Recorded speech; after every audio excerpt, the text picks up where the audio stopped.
Employee of the Year, 4 years of perfect reviews. You think that makes you untouchable? Curtis steps closer. Diane backs against the kitchen wall, a black single mom who's been this steakhouse's top server for 4 years. You're replaceable. 50 applications on my desk from people who won't ask questions about tips.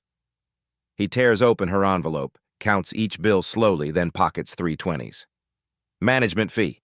He shoves the rest at her chest. Bills scatter to the floor. Pick them up. Diane kneels, hands shaking.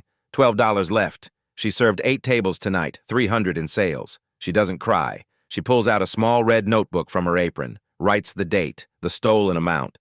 Curtis walks away laughing. What he doesn't see, a man at the dish pit, hands gripping steel, jaw clenched. That notebook is about to destroy everything, and Curtis has no idea who's scrubbing these floors. Hugh Whitmore sat in his penthouse office, staring at his phone. Unknown number. A blurry photo of a tip distribution sheet. Numbers crossed out, rewritten in different ink. The header read, The Sterling Table, week of March 15th. His flagship restaurant, the one he'd built from nothing 8 years ago. His phone buzzed again. Same number. Check your turnover rate. Ask Diane Sullivan why she works 3 shifts instead of 5. Hugh opened his laptop. Monthly HR report loaded. Employee turnover 60% over 6 months. Last year it was 15. He scrolled through exit interviews. 4 cited management issues but refused details. 3 listed better opportunities. Code for not saying the truth. He dialed Curtis Vaughn, his general manager. Hugh, how's LA treating you? Curtis, I'm looking at 60% turnover. What's happening? Curtis laughed smoothly. Normal industry churn, boss. People job hop these days. 4 were Employee of the Year candidates. Exactly. Top performers get poached. Nothing we can do. Hugh pulled up employee records, typed, Diane Sullivan, her file loaded, hired 4 years ago, exceptional reviews. Last December, Employee of the Year winner. He remembered handing her the trophy, her daughter clapping in the front row. Current schedule, 40 hours per week dropped to 15, 8-week decline. Curtis, why were Diane Sullivan's hours cut? Half-second pause. Too long. Performance issues. She requested reduced hours, family stuff. Hugh's jaw clenched. His mother had worked 3 jobs. Employers cut her hours whenever she complained. She died of a heart attack at 58. He'd built the Sterling Table to do it differently. Treat staff like family, not resources. His mission statement. I'll be in Dallas next week. Great. I'll set up. Hugh ended the call. He stared at the text. Numbers off by $20, $30. Easy to miss. But someone was keeping records. Someone too scared to report officially. Third text arrived. They're too scared to report. You need to see it yourself. His mother's voice echoed. You can't fix a broken system from the top. You gotta get down in it. Hugh grabbed his keys, canceled his calendar, headed out. 11 p.m. Hugh sat outside the Sterling Table. Staff trickled out. Then Diane appeared, exhausted, dark circles, wrinkled uniform, name badge hanging by one clip.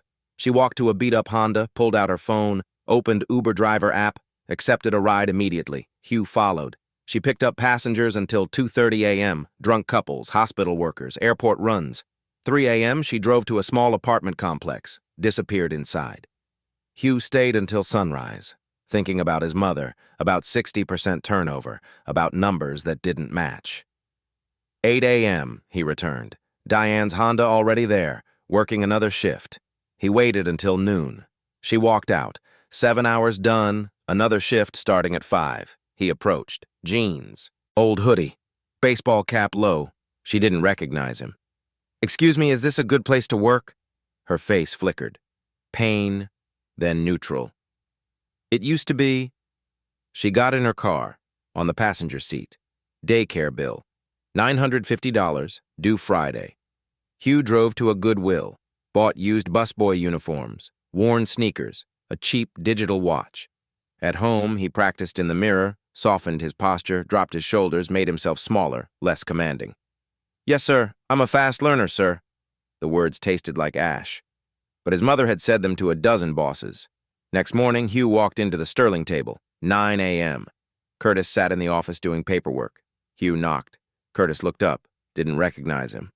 Help you? I'm here about the busboy position. Curtis sized him up, saw desperation, cheap clothes, someone who needed work. Ever worked fine dining? Worked plenty of restaurants. First Steakhouse. Curtis smirked. This isn't Applebee's. Standards here. I'm willing to learn. Curtis slid an application across. Fill this out. If hired, you start tonight. $12 an hour, no tips. You bus tables, wash dishes, clean bathrooms. Hugh took the pen, filled it out. Henry Wallace, fake address, burner phone. Curtis barely looked. You have ID? Hugh produced fake documents. Curtis copied them. You're hired. 4 p.m. Black pants, black shirt, non-slip shoes. Thank you, sir. Curtis waved him off, already back to paperwork. Outside, Hugh sat in his car, gripped the wheel. His mother's voice. Get down in it, baby. He texted his HR director. Going dark for a week, trust me. That afternoon, Hugh returned. Black shirt, black pants, cheap sneakers. Time to see what Curtis was really doing. Hugh clocked in at 4 p.m. Curtis barely glanced at him, just another desperate worker. Henry grabbed a bus tub. The dining room stretched before him, his restaurant. Today, he was invisible. By 5:30, every table was full. Hugh moved through the room, clearing plates, refilling waters, watching. Diane worked section 3. 4 tables. She smiled at guests, recommended the bone-in ribeye, upsold wine pairings, professional, warm, the server who'd earned Employee of the Year. Table 12 ordered big, 4 businessmen celebrating, porterhouse, chef's tasting menu, 2 bottles of wine, $300 tab. Hugh cleared their plates, heard them praising the service. When the check came, the lead businessman pulled out cash. 5 twenties, $100. He placed it on the table and thanked Diane. She picked up the bills and walked to the server station. Hugh watched her pull out a small red notebook, quick, practiced, and write, Table 12, $100.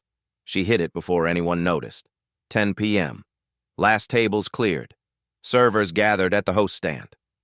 Curtis emerged from his office wearing his pressed suit and perfect smile. He collected tip envelopes from each server, pre-counted, sealed. Diane received hers. She opened it immediately. Hugh watched her count. Once, twice, $65. She glanced at her notebook, then at Curtis already walking away. Her mouth opened, closed, shoulders slumped. She pocketed the envelope and headed out. Hugh followed to the parking lot.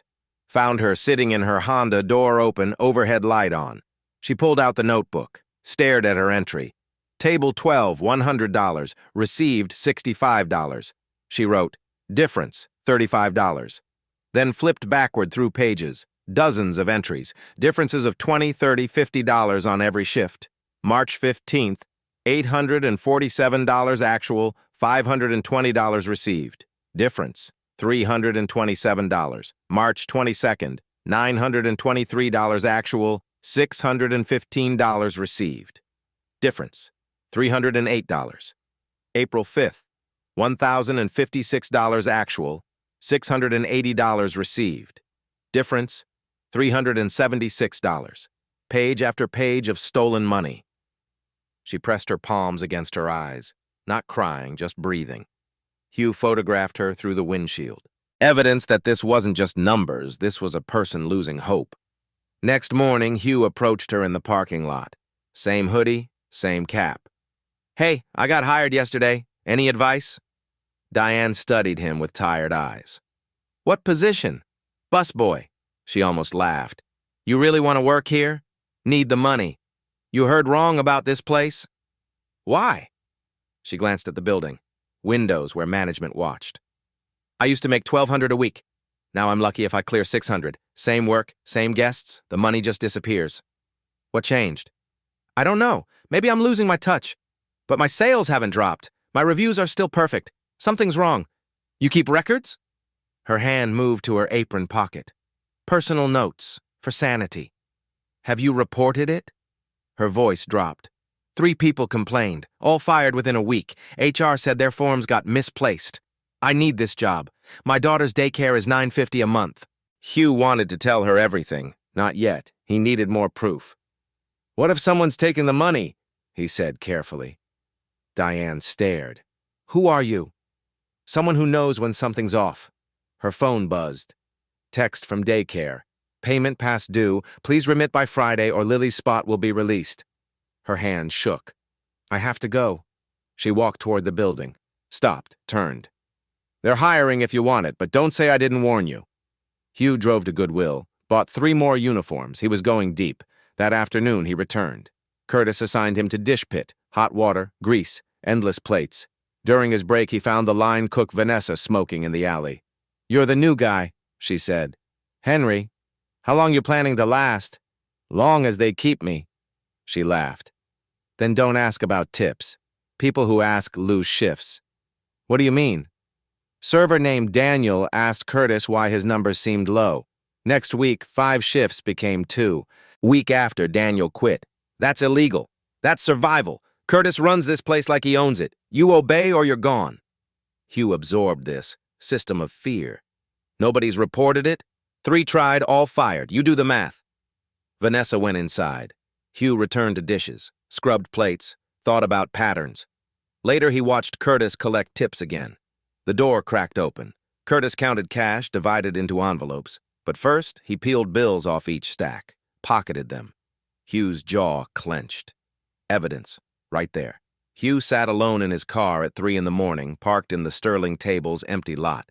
He pulled out his phone and scrolled through the photos he'd taken, clear images of Curtis peeling bills from tip stacks and pocketing them before dividing what remained among the servers.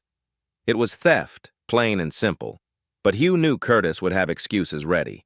He'd claim it was administrative fees, policy confusion, some kind of misunderstanding. Hugh needed proof so solid that Curtis couldn't talk his way out of it. He drove back to his downtown condo, showered, made coffee, and sat at his kitchen table planning his next moves. By sunrise, he had a clear strategy.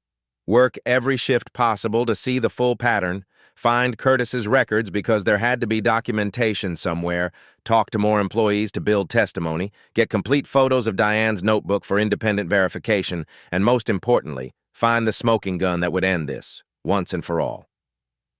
Night 2. Hugh showed up at 4 p.m. for his second shift. Curtis assigned him to prep work, chopping vegetables, portioning butter, filling salt shakers, all the invisible tasks that kept a restaurant running smoothly. During the dinner rush, Hugh watched Curtis work the dining room like a performance. He shook hands with regulars, laughed with guests, played the role of charming general manager perfectly. But whenever servers approached him with questions, his smile vanished and his voice turned ice cold. "Why are you bothering me during service? Figure it out yourself." The servers scattered like they'd been slapped. Hugh also noticed that Curtis played favorites. Servers who laughed at his jokes and never asked questions got the best sections and the highest tipping time slots. Meanwhile, Diane worked the back corner, the section furthest from the kitchen and hardest to manage. It was clearly the punishment section. Night of 3. On Wednesday's lunch shift, Hugh was bussing tables when he noticed Curtis interviewing someone in his office. She was a young woman, maybe 22, with a nervous smile. Her application on Curtis's desk read Brooke Anderson. Hugh pretended to wipe down nearby tables while listening to every word. Curtis slid a document across his desk and said, "Standard tip pooling policy. Everyone signs it to keep things fair." Brooke skimmed the paper and frowned. "What's this part about administrative fees?" Curtis answered smoothly, "Management reserves the right to deduct processing fees for credit card processing, accounting, and paperwork. It's industry standard." But Hugh knew it wasn't standard at all. That clause was deliberately designed to sound official while enabling systematic theft.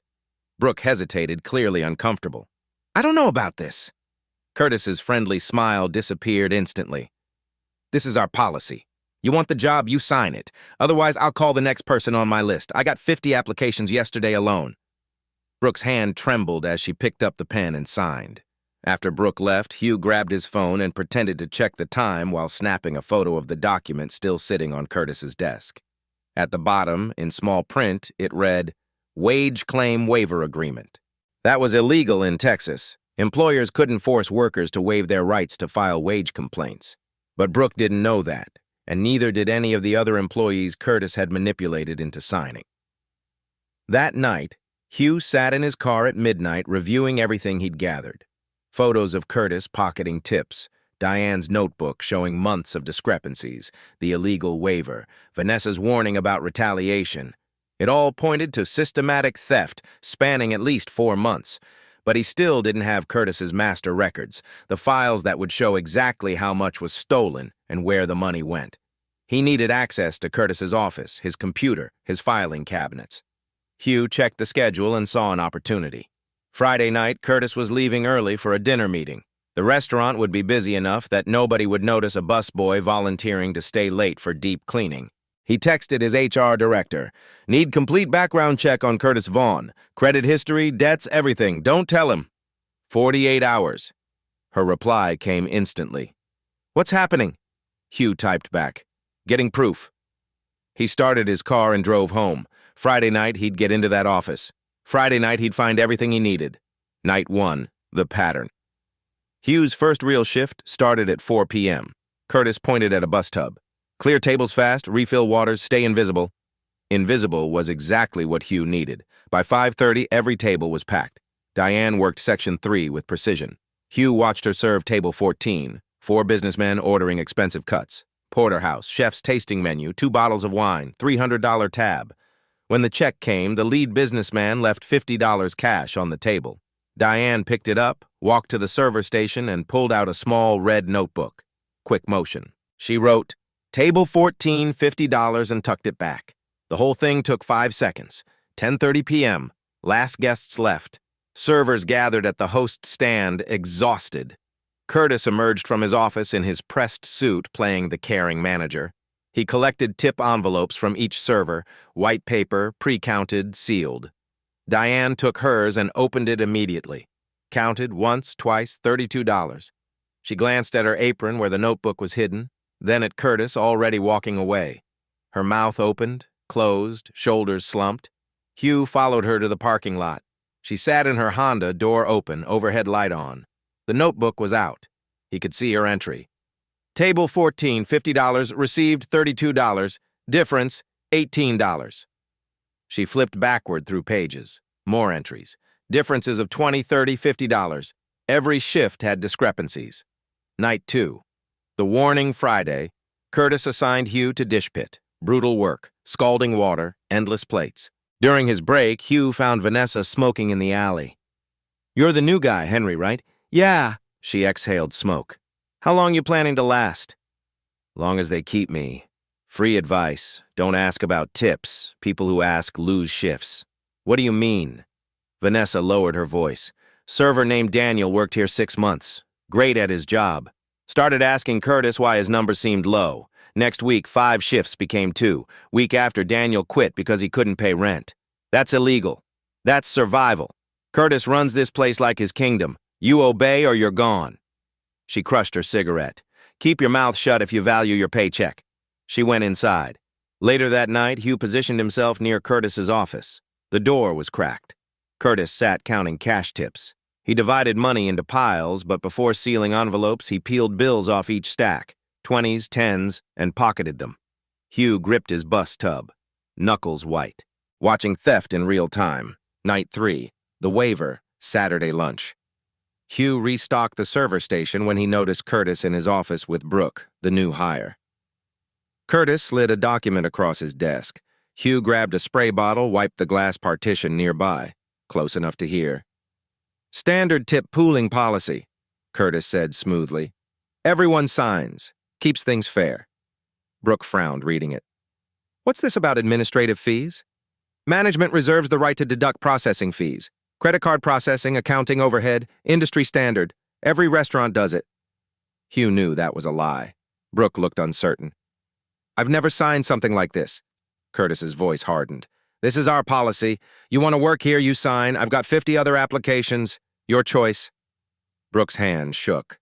She signed. After she left, Hugh photographed the document. Bottom page, small print. Wage claim waiver agreement, illegal in Texas. Employers couldn't force workers to waive wage complaint rights, but Brooke didn't know that. Night 4, Diane's record Sunday closing shift. Few late diners. Hugh mopped while Diane wiped tables. Curtis had left. Hugh took a chance. "Long week, huh?" Diane looked up, surprised. "Every week's long lately." "How long you been here?" 4 years. Used to love this job." "What changed?" She studied him, deciding if he was safe. "You really want to know?" "Yeah." She checked Curtis's office, really gone, then pulled out the red notebook. I started this 4 months ago because I thought I was losing my mind. Tips kept shrinking, but sales weren't dropping. She opened it. Pages of entries. Dates, table numbers, actual tips, received amounts, differences. March 15th, $847 actual, $520 received. Difference, $327.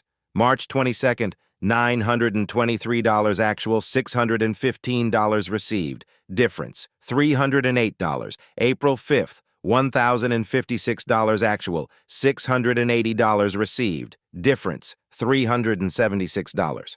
Every shift for 4 months, Diane said, voice breaking. I thought maybe I couldn't do math, but numbers don't lie. Why haven't you reported it? 3 people reported before me. Daniel, Maria, Kevin, all fired within a week. HR said their forms got misplaced. I need this job. Daycare costs $9.50 a month. I can't get fired for asking questions. Hugh kept his voice calm. Can I photograph these? Diane hesitated. Need fighting caution. She nodded. If you're documenting too, maybe we're not crazy. Hugh photographed every page, clear, legible, handed it back. You're not crazy. Give me 1 more week. 1 week for what? To do the right thing. Diane studied his face. Who are you really? Someone who's going to fix this. I promise. She wanted to believe him. Hugh saw it. 4 months of documentation, 4 months of hope dying slowly. 1 week, she said. Then I'm filing with the Department of Labor myself. I don't care if I get fired. You won't need to. Trust me. Night 5, the office Friday night. Hugh volunteered for late-night deep clean. Curtis left at 11. Lock up when done. Code is 4729. Hugh waited until Curtis's car disappeared, then approached the office, locked. He pulled out his owner key card, override access, every door in every restaurant, click. He entered. Curtis's desk, filing cabinet, computer. Hugh opened drawers, payroll, tax docs, vendor contracts, bottom drawer, folder labeled tip reconciliation private. Inside spreadsheets, handwritten ledgers, USB drive. Hugh grabbed the USB, plugged into Curtis's computer. Password, Sterling 123, wrong. Admin 1234, wrong. Curtis 2024. The screen unlocked. Hugh opened files. Excel spreadsheet. TST tips 2023 to 2024 inches. Columns loaded. Employee name vertical bar. Actual tips vertical bar. Reported tips vertical bar. Difference vertical bar personal account. Hugh scrolled. 18 current employees, 12 former. Diane Sullivan, $2,650 stolen. Vanessa Perry, $2,240 stolen. Daniel Martinez, terminated.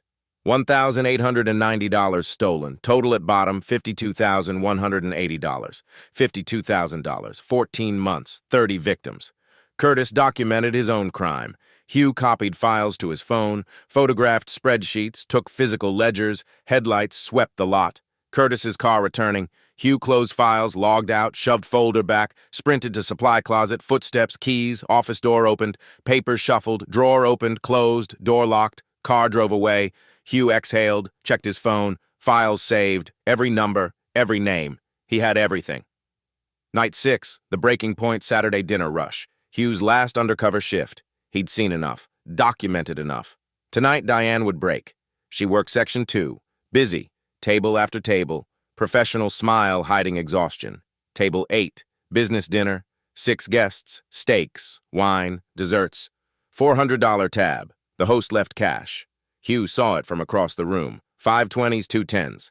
$120. Diane picked it up, logged in notebook. Table 8, $120, end of shift. Curtis collected envelopes. Diane opened hers. $75. Her face crumpled. Not anger, defeat. She walked to the locker room. Hugh followed at distance, found her sitting on the bench, staring at the envelope, the notebook open beside her. I can't do this anymore, she whispered to herself. I'm done. Hugh stepped into the doorway. Diane, she looked up, tears on her cheeks. What? What if I told you it's not your fault? What are you talking about? What if I told you someone's been stealing from you for over a year and I can prove it? Diane stared. Who are you? Hugh pulled off his baseball cap, stood straight, owner posture. My name's not Henry Wallace, it's Hugh Whitmore. I own this restaurant, and tomorrow night, this ends. Diane's eyes widened. Recognition, shock. You've been working here, undercover, for 6 days. I've seen everything, and tomorrow Curtis faces it all, in front of everyone. Why are you telling me this? Because you kept that notebook. Because you didn't give up.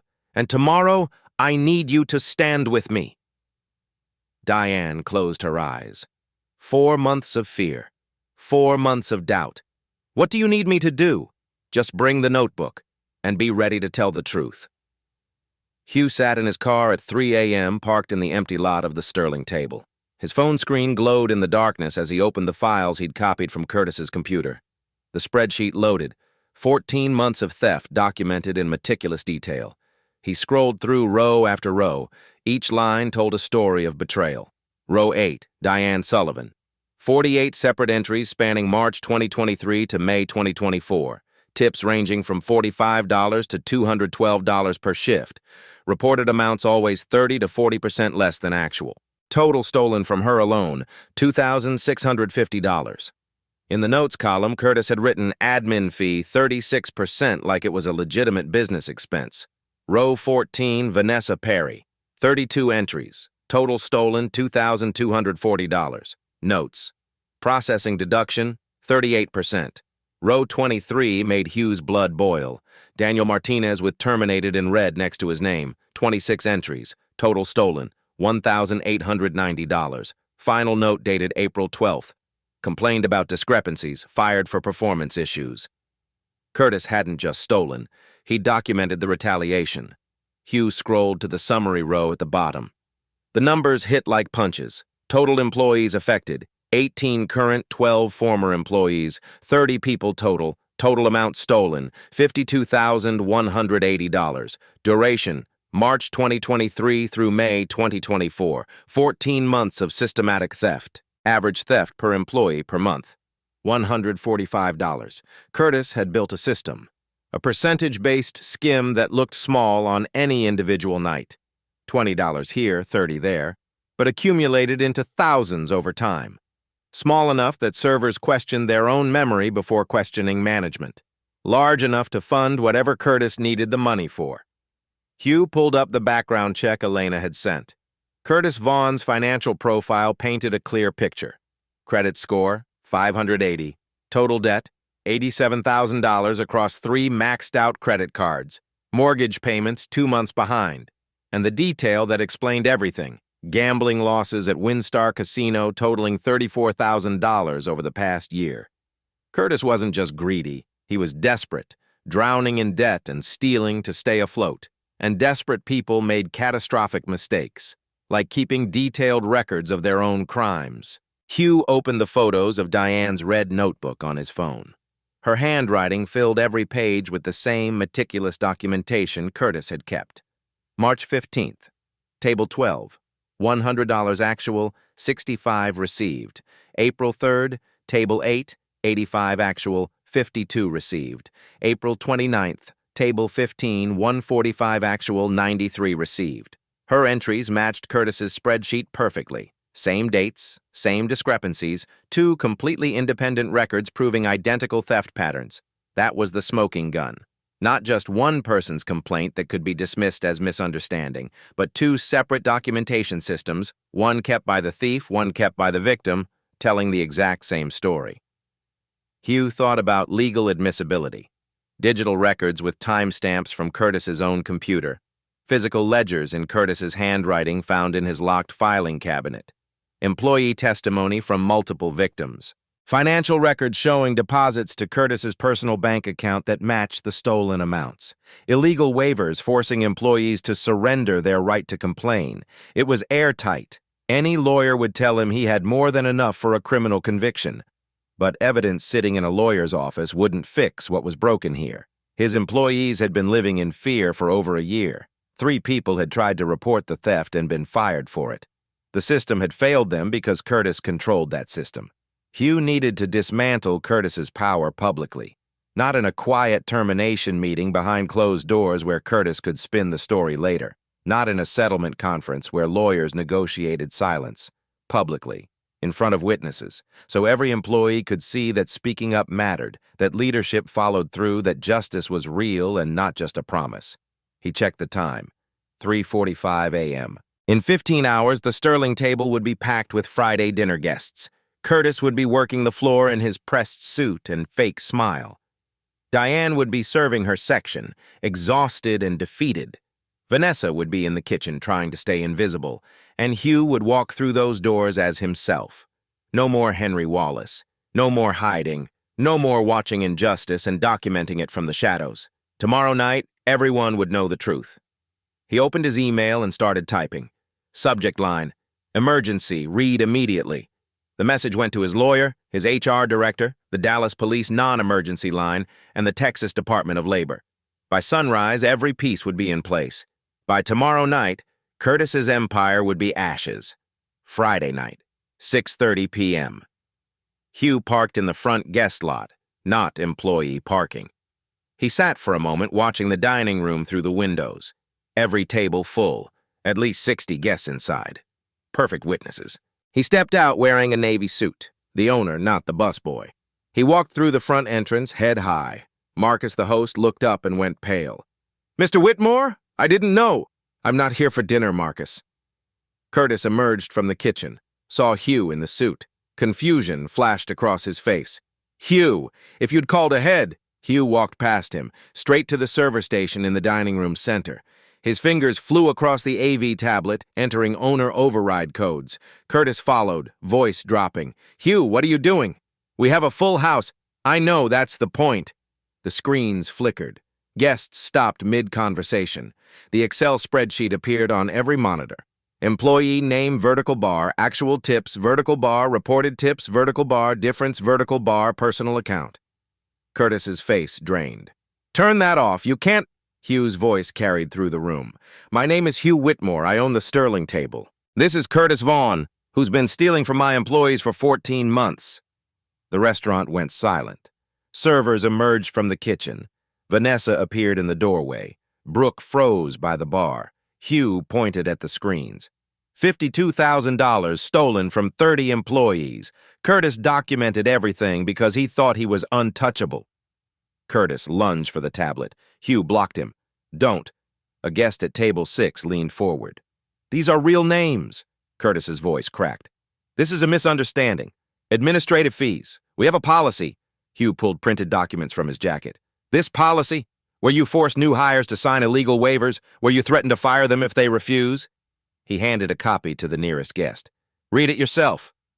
The guest read, then looked at Curtis with disgust. "This is illegal." More servers gathered. Diane stood at the edge, hand on her apron pocket. Curtis tried to push past Hugh. "I don't have to listen." Hugh blocked the exit. "Yes, you do. You're not leaving until everyone knows what you've done." "You can't humiliate me in front of customers. You humiliated yourself." Hugh addressed the room. "Curtis has been skimming 30 to 40% from tips every night for over a year. He needed it to cover gambling debts." Gasps from the staff. Vanessa's hand covered her mouth. Then Diane moved. She walked through the crowd, steps steady despite trembling hands. She pulled out the red notebook and held it high. "I have 4 months of records. Every discrepancy, every dollar he stole." Curtis stared at the notebook. "Diane, don't. You're making a mistake." "The mistake was thinking no one would believe me." She opened it, showing pages of entries. $2,650, 3 months of my daughter's daycare, 3 months driving Uber until 2 a.m. because you made me think I wasn't good enough. The room erupted, guests murmuring, servers whispering, some crying, fear-breaking. An older man at table 12 stood, expensive suit, attorney voice. "What I'm witnessing, if this documentation is accurate, constitutes felony wage theft under Texas Penal Code. This is criminal." Curtis looked around wildly. Every direction showed angry, disgusted faces. No allies, no escape. 2 Dallas police officers entered. Hugh had called them an hour ago. "Curtis Vaughn, we need you to come with us for questioning regarding wage theft allegations." Curtis's voice broke. "You can't do this in front of everyone." Hugh spoke quietly. Every person heard. "You did this to yourself, in front of everyone." The officers escorted Curtis out, head down, suit rumpled. The man who'd ruled through fear leaving in handcuffs. Hugh turned to his staff. Diane still held the notebook. Vanessa had tears streaming. Brooke looked shell-shocked. I owe you all an apology. I trusted the wrong person. I built systems that let this happen. Tomorrow morning we meet. All staff. We fix this together. Diane's voice cracked. You went undercover. You were Henry. I was. I needed to see it myself. I'm sorry I couldn't tell you sooner. The room suspended. Then one guest started clapping. The attorney. His wife joined. Table 6. More tables. The entire room applauding. Hugh held up his hand. Don't applaud me. Applaud them. They survived this. They documented it. They never stopped fighting. He looked at Diane. You kept that notebook for 4 months. You never stopped believing the truth mattered. Diane nodded, unable to speak. The notebook clutched in her hands like proof she wasn't crazy, that someone finally believed her. The dining room slowly came back to life. Some guests asked for their checks, wanting to leave. Others stayed, talking in hushed tones about what they'd witnessed. Servers stood in small groups, processing what had just happened. Hugh pulled out his phone. Sent a group text to all staff. Meeting tomorrow, 9 a.m., mandatory paid. We're rebuilding this place the right way. Vanessa approached him, wiping tears. Thank you. I didn't think anyone would ever stop him. You stopped him. You sent those texts. You started this. I was too scared to use my name. You found the courage you had. That's what matters. One by one, staff members approached Hugh. Some thanked him. Some just nodded, too overwhelmed to speak. Some asked questions about what happens next. Hugh answered everyone, stayed until the last server clocked out, until the dining room was empty and the lights dimmed. Only then did he sit down at a table, exhausted but knowing tomorrow would bring the real work, rebuilding trust, fixing systems, making this right. The hard part wasn't exposing Curtis. The hard part was proving this wasn't just theater, that real change was coming. Tomorrow, he'd start proving it. Saturday morning, 9 a.m. The Sterling Tables conference room held 45 employees, every person on staff. Day shift, night shift, kitchen, servers, everyone. Hugh stood at the head of the table. No podium, just him and a stack of envelopes. Thank you for coming. Curtis Vaughn was arrested last night. He's been charged with felony wage theft, coercion, and retaliation. The DA has all evidence. He will face criminal prosecution. Relief rippled through the room. People exhaled, wiped tears. Vanessa squeezed Brooke's hand. But firing Curtis isn't enough. The fact he operated 14 months means I failed you. Today, we fix that. Hugh picked up the first envelope. Diane Sullivan, you're owed $2,650. I'm adding 20% interest.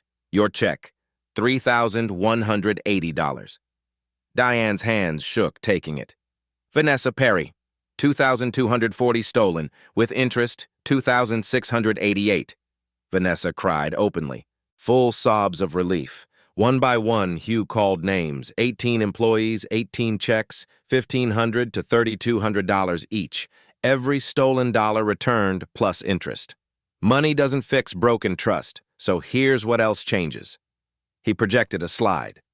New tip policy 1. Digital tip tracking, app access for real-time sales and tips 2. 0 deductions without written consent 3. Quarterly external audits, results posted publicly 4. Anonymous reporting hotline, bypasses management, goes to ownership. Brooke raised her hand. What about retaliation? I'm forming a staff advisory board, 5 elected members. You interview GM candidates. You vote on who's hired. This board has veto power over hiring and firing. Marcus asked, who runs this place until we hire? I do. Moving to Dallas full-time. After we hire, I'm working 1 shift monthly at each location, as myself, not undercover. He handed out documents. New scheduling system. Transparent algorithm based on seniority and performance. No favoritism. Swap shifts via app without approval. Lisa spoke up. What about complaints? Hugh wrote his cell number on the whiteboard. Save this. Text me if something's wrong. I respond within 24 hours. Direct line. Phones came out. People typing. One more thing, employee emergency fund, 5% annual profits, medical bills, car repairs, childcare, whatever you need. No interest, no payback if genuine hardship. Silence. People processing. Diane asked, why are you doing this? Hugh's voice softened. My mother worked 3 jobs. Employer stole overtime, cut hours, worked her until her body gave out. She died of a heart attack at 58. I built this restaurant to honor her, to do things differently. I've failed that promise. This is me keeping it." He paused. "I can't bring her back, but I can make sure nobody else's mother suffers like she did." Vanessa stood and clapped. Others joined. Hugh raised his hands. "Don't applaud me. Applaud yourselves. Diane kept records. Vanessa sent texts. You survived and kept showing up. You're the heroes." He turned to Diane. "Which is why I'm offering you floor manager. 55,000 salary, full benefits, profit sharing." Diane's eyes widened. "Me? Because you documented everything when you could have given up. You have courage this team needs." Diane looked at co-workers. They nodded encouragement. "I've never been management." "You managed injustice for 4 months. Managing a dining room will be easier. Will you do it?" Deep breath. "Yes." The room erupted. Hugs, tears of joy. Hugh continued when it quieted. "Employee of the month is now peer nominated. $500 bonus, reserved parking, lobby plaque. Your coworkers decide." He looked around. "I can't undo 14 months, but I can make month 15 completely different. Questions?" Hands shot up. He answered every one, listened to concerns, adjusted policies based on feedback, took notes on suggestions.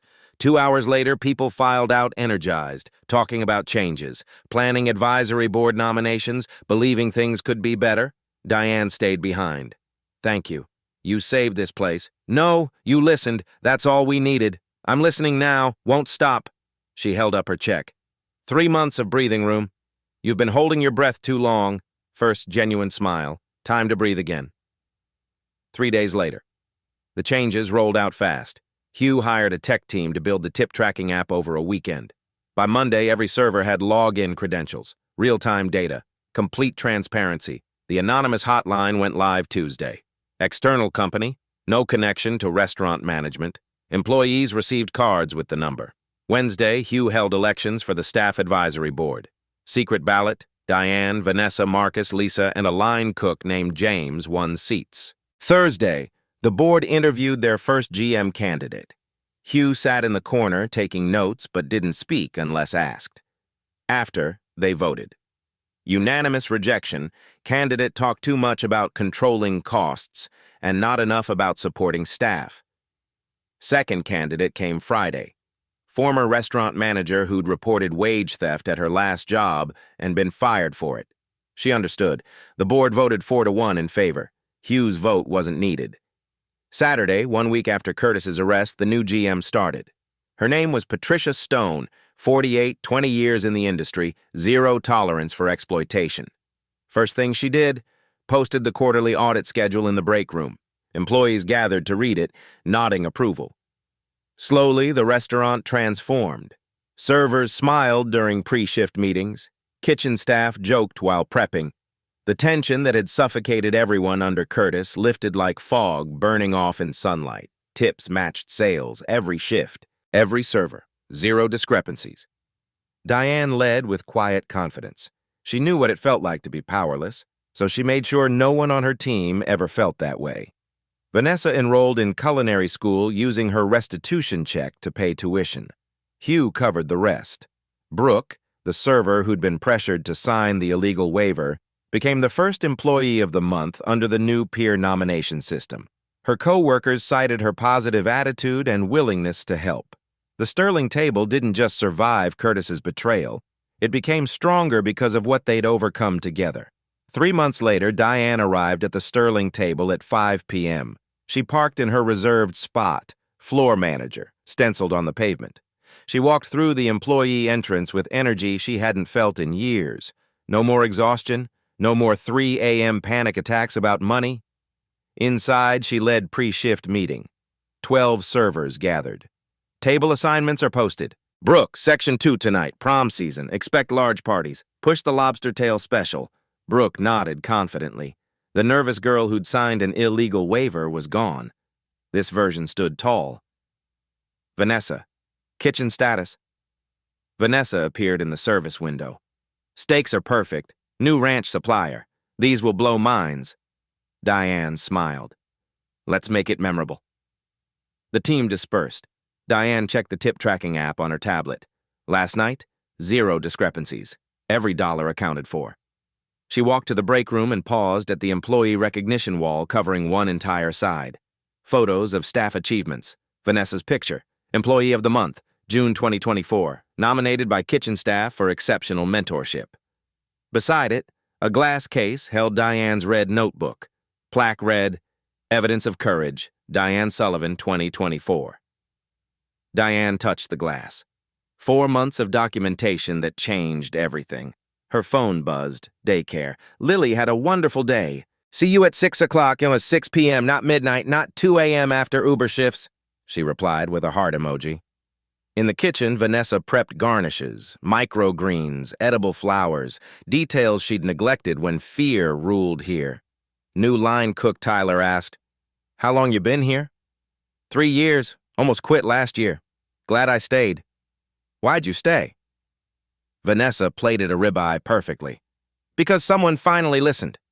Through the window, she saw Hugh at table 8 working his monthly shift, bussing tables in a dress shirt, talking with guests. A guest recognized him. "You're the owner who exposed that manager." Hugh smiled. "That was my staff having courage to document it. I just made sure people listened." Vanessa turned back to work. She'd paid off credit cards with her restitution check, enrolled in culinary certification. Hugh covered half the tuition. First time in years she was planning a future, not just surviving. On the floor. Diane moved through the dining room, checked tables, trained new servers with patience. Table 12 flagged her. 4 businessmen. Exceptional meal, best in Dallas. What changed here? Diane smiled genuinely. New management, the kind that cares. $60 tip. She logged it immediately in the app. Transparent, fair. Exactly $60 in her account at shift end. She passed Hugh refilling water pitchers. "How's tonight?" he asked. "Smooth. Section 3 turned twice. Great week ahead. And you?" Diane paused. "I'm happy. First time in over a year, I'm happy to come to work." Hugh nodded. "You earned it." "We all did." Closing time. Diane locked doors, counted register, balanced perfectly. Vanessa emerged. "Kitchen's prepped. See you Monday." "Great weekend." Diane checked staff group chat. Brooke. "Made $285 tonight. Personal record." Marcus. "Anyone swap Thursday? Got concert tickets." Tyler. "I'll take it." Normal conversations, no fear, just colleagues. She gathered her things. In her Honda, she checked banking app. Rent paid 2 months ahead. Daycare covered. Emergency fund growing. No Uber app anymore. Deleted 6 weeks ago. At home, Lily slept. The babysitter smiled. "She did homework. Asked about you every hour." Diane paid her, added generous tip. "Thank you." Alone, she looked at photos from the recognition wall, her notebook in the case. Proof staying mattered. Lily called from the bedroom. "Mommy?" "Yes, baby. You're home early again." Diane walked to her room, tucked her in, kissed her forehead. "I'm home, sweetheart, and I'm not going anywhere." She stood at the doorway, watching Lily sleep. 3 months ago, she'd been hiding evidence in her apron, working until exhaustion, wondering if anyone would believe her. Now she led a team, earned respect, came home at reasonable hours, had money in the bank and peace in her mind. The red notebook sat in a glass case at work, but she didn't need it anymore. The fear it represented was gone. The courage it required had transformed into something better. Confidence that she belonged here, that her voice mattered, that speaking truth had power. She walked to the kitchen and made tea, sat on the couch, opened her laptop. Email from Hugh. Staff Advisory Board meeting Tuesday, 2 p.m. Agenda, reviewing Q2 audit results and interviewing assistant manager candidates. Your input is essential. Diane smiled. Essential, not replaceable, not invisible. Essential. She closed the laptop and sipped her tea. Tomorrow was Sunday, her first full day off in months. She'd take Lily to the park, maybe the zoo, normal mom things she'd been too exhausted to do before. Her phone buzzed. Vanessa in the group chat. "Passed my culinary certification exam. Thanks everyone for the support." Responses flooded in. Congratulations, celebration plans, team unity. Diane typed, "Proud of you. Drinks on me Friday." She set down her phone. The apartment was quiet, peaceful, safe. This was what winning felt like. Not dramatic, Not loud, just steady, sustainable happiness. 6 months later, anniversary celebration. The Sterling Table's dining room overflowed with people. Staff, regular guests, local business owners. A reporter from the Dallas Morning News. Everyone gathered for the restaurant's 9th anniversary and the unveiling of the transparency initiative other restaurants were now adopting. Hugh stood at the microphone. The room quieted. Thank you for being here. This restaurant exists because of people who refused to accept injustice, who documented what was wrong even when scared, who believed truth mattered more than silence. He gestured forward. Today we honor 2 people who changed everything. Diane stepped forward in a professional dress, confident smile. Lily sat front row, eyes wide with pride. Vanessa joined Diane wearing her culinary school graduation gown. The room erupted in applause. Hugh continued. 6 months ago, Vanessa sent anonymous texts because she was terrified. Diane kept a notebook because she needed proof. Together, they didn't just save this restaurant. They inspired an industry. 5 Dallas restaurants adopted our transparency policies. The Texas Restaurant Association is creating guidelines based on what we built. Diane took the microphone, voice steady. 6 months ago, I hid this notebook like evidence of my failure. She held up the preserved red notebook. Today, it's evidence that one person speaking up changes everything. She looked at the camera. If your workplace doesn't respect you, document it. Write it down. Keep records. You're not crazy. Your voice is enough. Vanessa spoke next. I was terrified to speak up, but silence protects abusers. Speaking up protects each other. Be brave even when scared. Hugh returned. To everyone watching, leaders, if your best people are leaving, ask why. Really ask. Don't wait for someone to go undercover. Listen, he addressed the camera. To employees everywhere, your gut is right. Trust it. Document it. Speak it. Text appeared on screen. Have you ever felt something wasn't right with your paycheck? Share your story in the comments. Your experience matters. Know your rights. Department of Labor. Wage theft resources. Subscribe for more stories of justice in everyday places.